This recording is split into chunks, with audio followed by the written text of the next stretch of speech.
আমি এর আগে এই ভাগটা করাইছি তাই না? তোমাদের এই দশমিকের ভাগটা এখনো সমস্যা হচ্ছে কেন বুঝতেছি না। দশমিকের ভাগে আমাকে দেখতে হবে যে ভাজ্য ভাজক কোনটায় দশমিক আছে বা দুইটাতেই আছে কিনা। এখানে দেখো দুইটাতে দশমিক আছে তাই না? দুইটা দশমিক নাই। আমরা কি দশমিকের নাম বলতে পারি? দশমিকের নামটা কেউ জানো? আমি তো জানি না, বা ক্যালকুলেটর ব্যবহার করাও যাবে। এই জন্যে ভাজকে দশমিক থাকলে ওই ভাগটা করা যাবে না। কি করতে হবে? ওই ভাজকের দশমিকটাকে কান ধরে তুলে দেওয়া লাগবে। কি করা লাগবে বলো? 5.1 ভাগ 0.025।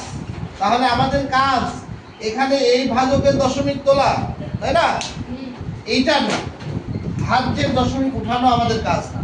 আমাদের কাজ হলো ভাজকের দশমিক উঠানো, তাই না?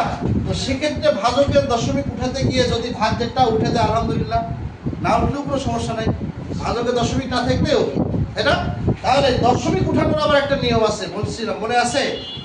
কোনো দশমিক সংখ্যা দশমিক উঠাতে হলে সংখ্যাটাকে 10, 100, 1000, 10,000 এই জাতীয় সংখ্যা দিয়ে গুণ করতে হয়, তাই না? এখন স্যার কখন 10 দিয়ে গুণ করবো, কখন 100 দিয়ে গুণ করবো, কখন 1000 দিয়ে গুণ করবো, তাই না? তাহলে 10 দিয়ে গুণ করবো কখন? যখন দেখবো ওই সংখ্যার দশমিকের পরে মাত্র একটা অঙ্ক আছে। যদি একটা অঙ্ক থাকে তো 10 দিয়ে গুণ করলে ওকে, দশমিক উঠে দাও। দুইটা থাকলে 100 দিয়ে, তিনটা থাকলে 1000। এই অঙ্কে দেখো তো কয়টা আছে? তিনটা। কয়টা? তিনটা। তার মানে 1000 দিয়ে গুণ করতে হবে, তাই না? এই ভাজককে 1000 দিয়ে। এখন তুমি ভাজককে 1000 টাকা দিচ্ছ, একে যদি না দাও তাহলে ব্যালেন্স হলো না। আমাদের শর্ত কি? তুমি যখন দিবে ওর সাথে যে যে আছে সবাইকে দিতে হবে।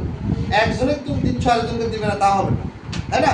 তার মানে এটাকেও 1000 দিয়ে গুণ করবো, এটাকেও 1000 দিয়ে গুণ করবো, তাতে এর দশমিক উঠলেও আলহামদুলিল্লাহ, না উঠলেও আলহামদুলিল্লাহ। তাহলে দেখো 5.1 গুণ 1000 ভাগ 0.025 গুণ 1000। এখন দেখো আমরা জানি 10, 100, 1000 দিয়ে গুণ করলে দশমিক টানে যায়। তাহলে একের সাথে 3টা শূন্য আছে, দশমিকটা এখান থেকে 3 ঘর টানে যাবে, কিন্তু আছে 1 ঘর, আর দুটো কি লাগবে? শূন্য। তাহলে 5, 1, 0, 0। আর এরপরে যেহেতু কোনো সংখ্যা নাই, দশমিক দিলেও যা না দিলেও তা, তাহলে আমরা দশমিক দিব না, দিব না। আর আর এখানে তো দশমিক তুললে 25 হয়। আগের এই শূন্যগুলো কোনো দাম আছে না। এখন আমরা 25 দিয়ে এটাকে ভাগ করতে পারবো না। দেখো ভাগ করি 25 দিয়ে।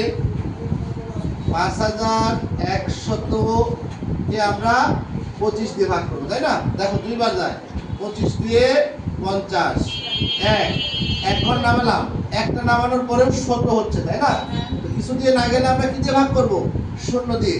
তাহলে 0 দিয়ে ভাগ করলে ভাগশেষ 0, আরো একটা 0 বাকি আছে, নামালাম 4, 25, 100। তার মানে উত্তর ভাগফল কত হবে? 204। ঠিক আছে? তাহলে আমরা এইরকম ভাবে এটা করতে পারবো না। এইটা তোমাদের নিজের কাজ, এখনই করো, দুইটাই করবে। তো পরবর্তী ক্লাসে আমরা এই অঙ্কটা বুঝাবো। ধন্যবাদ সবাইকে।